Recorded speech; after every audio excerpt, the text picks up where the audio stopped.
पौराणिक कथा के अनुसार एक बार राजा दुष्यंत शिकार करने जंगल गए हुए थे। हिरण का पीछा करते करते वे राजा कण्व ऋषि के आश्रम पहुंच गए। थकावट उतारने के लिए आश्रम में अपने लिए कुटिया ढूंढने लगे। राजा को कुटिया दिखाई दी। उसमें से एक बहुत सुंदर स्त्री बाहर आती है। राजा ने उससे पूछा, तुम कौन हो? तब स्त्री ने उन्हें बताया, मैं ऋषि कण्व की पुत्री शकुंतला हूँ। ये बात सुनकर दुष्यंत हैरान हो गए और उनसे बोले, लेकिन महर्षि तो ब्रह्मचारी है, फिर आप उनकी पुत्री कैसे हुई? तब शकुंतला ने बताया, राजन, मैं ऋषि विश्वामित्र और स्वर्ग की अप्सरा मेनका की पुत्री हूँ। मेरे जन्म के बाद मेरी माता ने मेरा त्याग कर दिया था और तब से मुझे कण्व ऋषि ने ही पाला। शकुंतला की सारी सच्चाई जानकर दुष्यंत ने कहा, देवी, मैं आपसे विवाह करना चाहता हूँ। उस समय ऋषि कण्व आश्रम में नहीं थे, इसलिए शकुंतला ने विवाह करने से मना कर दिया।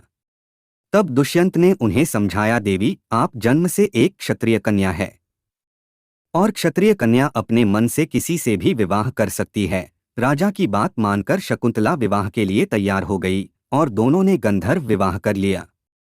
विवाह के बाद दुष्यंत और शकुंतला उसी आश्रम में रहने लगे। दोनों ने बहुत अच्छा समय एक दूसरे के साथ बिताया। कुछ समय बीतने के बाद राजा दुष्यंत ने शकुंतला से कहा, प्रिय, अब मुझे हस्तिनापुर वापस जाना होगा। मुझ पर कुछ जिम्मेदारियां हैं, मैं उनसे पीछे नहीं हट सकता। लेकिन जैसे ही ऋषि कण्व तीर्थ से वापस आते हैं, मैं उनसे मिलकर तुम्हें यहाँ से ले जाऊंगा। तब तक निशानी के तौर पर तुम ये अंगूठी रख लो और इसे हमेशा अपने पास रखना।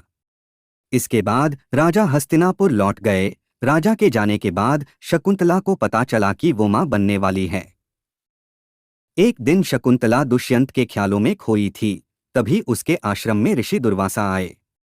जब बार बार नाम लेने पर भी शकुंतला ने उनकी आवाज नहीं सुनी तो ऋषि दुर्वासा ने उसे ये श्राप दे दिया कि जिसके ख्यालों में खोए होने के कारण तुमने मेरा अपमान किया है, वो व्यक्ति तुझे भूल जाएगा।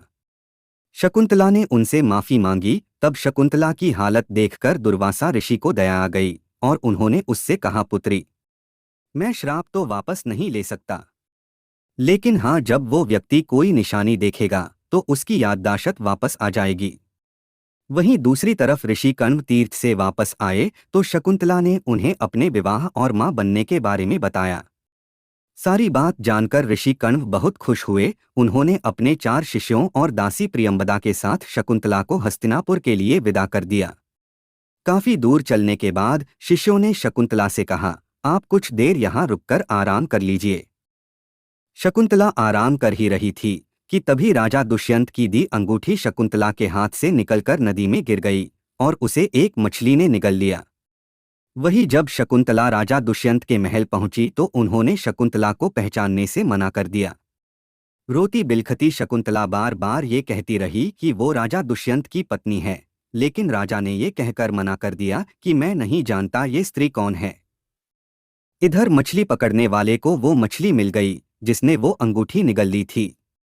जब उसने मछली को काटा तो उसे वो अंगूठी दिखी। उसे लेकर वो तुरंत सुनार के पास पहुंच गया। लेकिन जब सुनार ने उस पर राजा दुष्यंत का नाम लिखा देखा तो उसकी शिकायत राजा से कर दी। जब वो अंगूठी राजा ने देखी तो उन्हें सब कुछ याद आ गया। इसके बाद उन्होंने इधर उधर शकुंतला को बहुत ढूंढा, लेकिन वो कहीं नहीं मिली। कई साल बीत गए। एक बार राजा दुष्यंत युद्ध में देवताओं की मदद करके आकाश मार्ग से वापस लौट रहे थे। तभी उनकी नज़र एक बच्चे पर पड़ी। उसकी मासूमियत पर दुष्यंत अपना दिल हार बैठे और उसे अपनी गोद में लेने के लिए दौड़ पड़े। तभी प्रियंबदा ने उनसे कहा, राजन, आप उसे गोद में न उठाए, वरना उसके हाथ में बंधा काला धागा नाग का रूप ले लेगा और आपको डंस लेगा। लेकिन राजा ने दासी की बात नहीं मानी और उस बच्चे को गोद में उठा लिया। ऐसा करते ही वो धागा टूटकर गिर गया। प्रियंबदा समझ गई कि ये कोई और नहीं बल्कि राजा दुष्यंत ही है, क्योंकि ये धागा सिर्फ इस बालक के पिता की वजह से ही टूट सकता था। उसने तुरंत ये बात शकुंतला को बताई। शकुंतला ने जैसे ही सुना उसकी खुशी का ठिकाना नहीं रहा। वो दौड़ी दौड़ी राजा दुष्यंत के पास आई। शकुंतला को देखकर राजा खुशी से रो पड़े। उन्होंने तुरंत उससे माफी मांगी। इस तरह सालों बाद दोनों का फिर से मिलन हो पाया।